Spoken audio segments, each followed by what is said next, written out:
Hi everyone, welcome back to Playing Up the Dusty M with me, Matt Stead. In this video we're going to look at the final set of chord shapes that we can take up and down the neck to make major seventh chord shapes this time.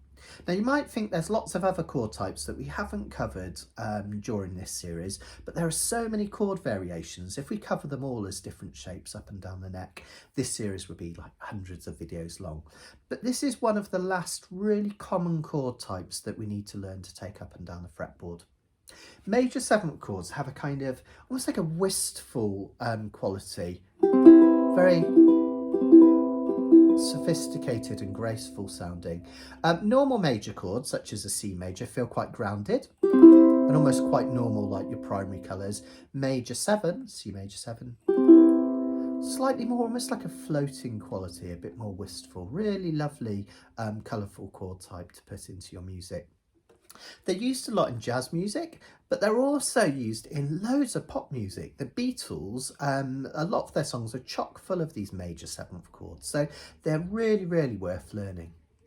We're going to learn them in exactly the same way we did with all the other chord types, in that we're going to look at 3 or 4 different shapes, 4 on this occasion, that we can take up and down the fretboard to give you all the different pitches of C major 7 you might need.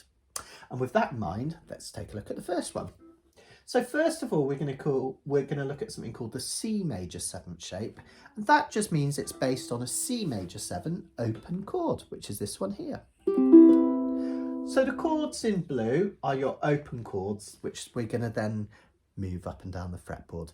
Now normally you would play that C major 7 with your second finger because it's on the 2nd fret. But remember, we want to reach back here and bar, just like we did with all the other chords. Our index finger is going to act just like the nut and bar. And that creates this awkward shape, doesn't it, if I use 2 fingers? So what I'm going to suggest is the note on the A string, replace your second finger with your third.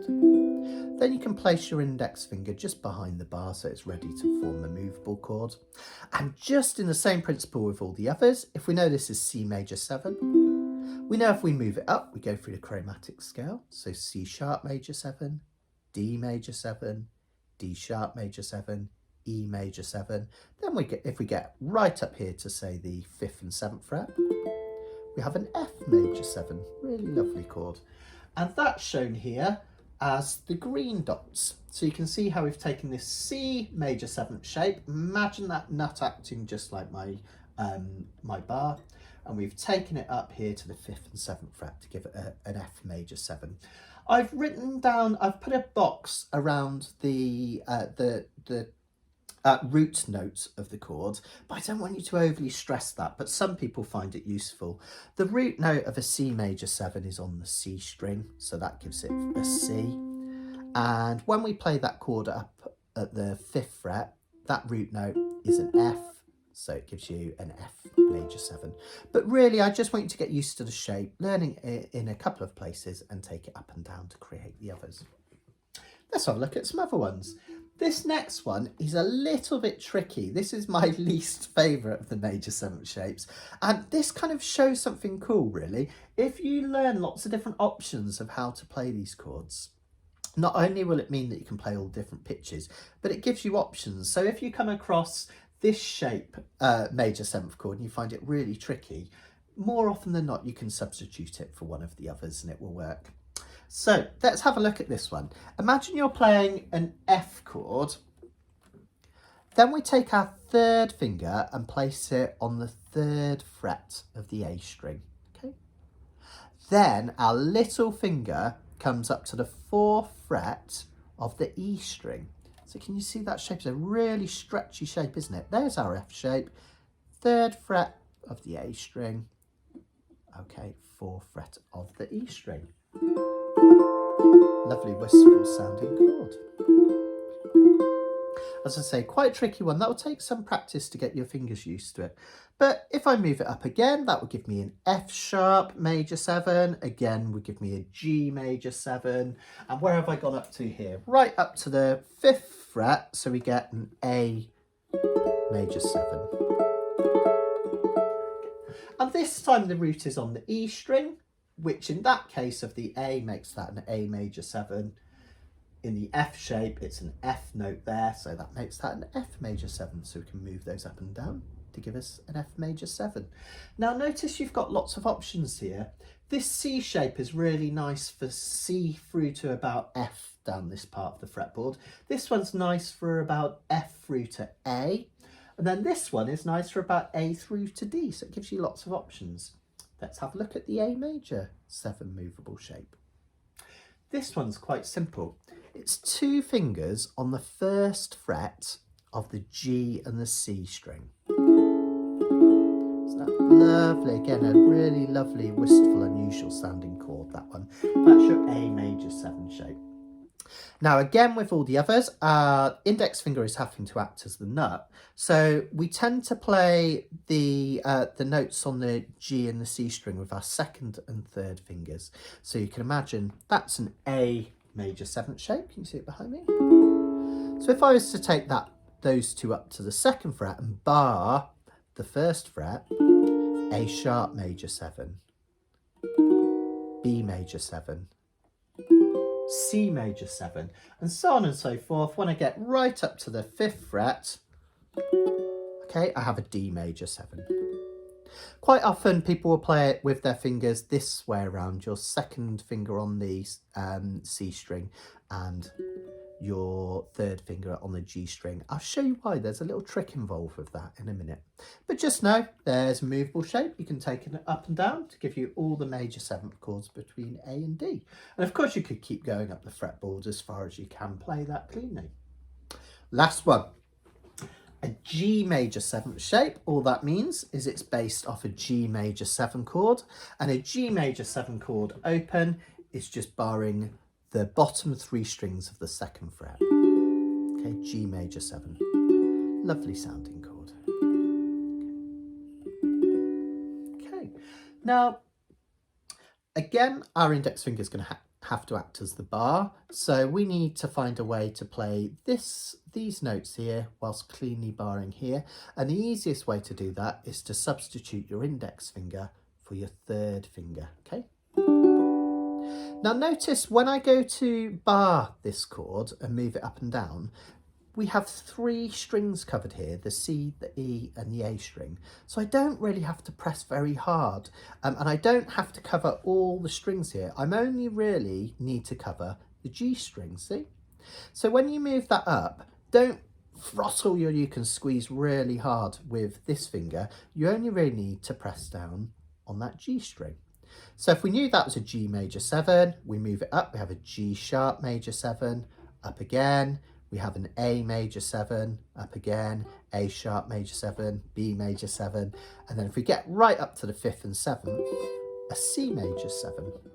Okay. Remember, you don't have to push totally hard on that one, just the G string. What I do to help me with this one, quite often I'll take my 2nd finger, which is just floating around and doing nothing. I'll sometimes use that to push down, give a bit more strength to the 3rd finger. And that gives you your movable major 7th shape.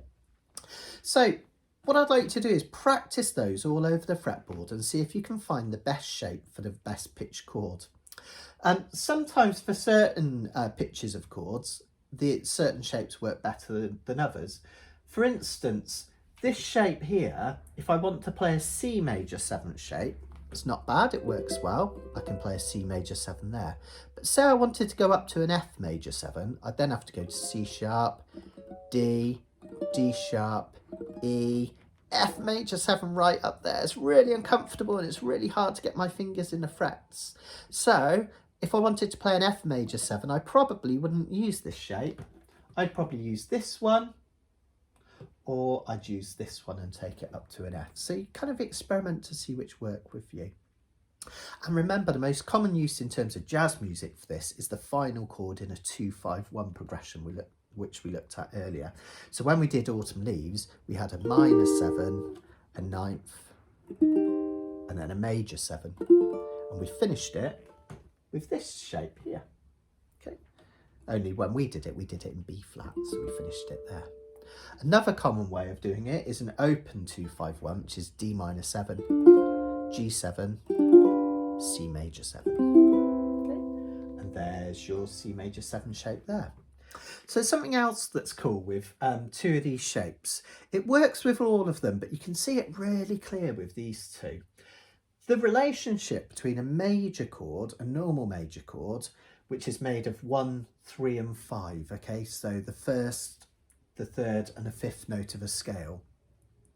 And the relationship between a major 7, the only difference in those two chords is that instead of having the 1 repeated here, we have the 7th note of the scale added. So a major is C, E and G, a C major 7, C, E, G and B added. So only one note's difference, which is obviously 1 fret's difference.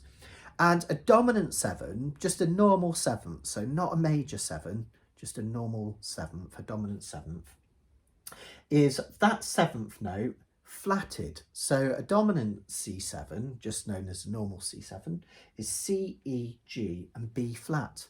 Now this creates something cool with two of these shapes. Have a look at this shape here, which is based on this C shape. If we say, let's have a look at it from the 5th fret. So we're kind of looking at this F major 7th shape. Now, if we bar the 5th fret and we put our finger 2 frets higher, that gives us the major 7th shape I was showing you before. Now notice that the C major, not the C major 7, has a C rather than a B, and a C is the next note along, 1 fret higher. So if we know that's an F major 7, we know this is an F major, a normal F, which means that's your F major 7. And then if we go back 1 fret, make 1 more difference and turn that into a flat, here with the red one, F7. So this shape is really cool because you have an F major 7, an F7, and if you take that off altogether, you get an F6. So it's a really neat trick that you can use just using this shape. You can play lots of other types of chords nearby, all forms of major or 7th chords. And exactly the same thing happens to this A major 7th shape that we can take up the fretboard as well. If I play the black dots in this diagram, it will look something like this. Let's do it at the 3rd fret. So I'm going to bar the whole of the 3rd fret and I'm going to put 1 finger on the C string at the 4th fret. Okay. Now, if I add the blue dot on top of that, just here, so it's on the 4th fret, I have a C major 7th shape. It's just this A major 7th shape taken up. If I move this finger up 1 fret, so I've gone from the 7th note back to the root, just like this, 7th to the root, I have a C major chord. So C major 7, and if I take it off so the red dot is showing, C7. So it's a neat trick. If we know this shape, we can also play a C major 7 and a C7. A really neat little trick with these two chord shapes that you can use to play different formats of chords, not just the major 7th, but the major and the dominant 7. I hope that's a useful video. In the next video, we're going to conclude the whole series and talk about how best to actually practice these things so you can start to memorize them. I realise at the moment some of these shapes might appear quite abstract and kind of arbitrary, but if we can put those into practice, you'll soon memorize them and you'll be able to play all over that dusty end. And I will see you there in a few minutes.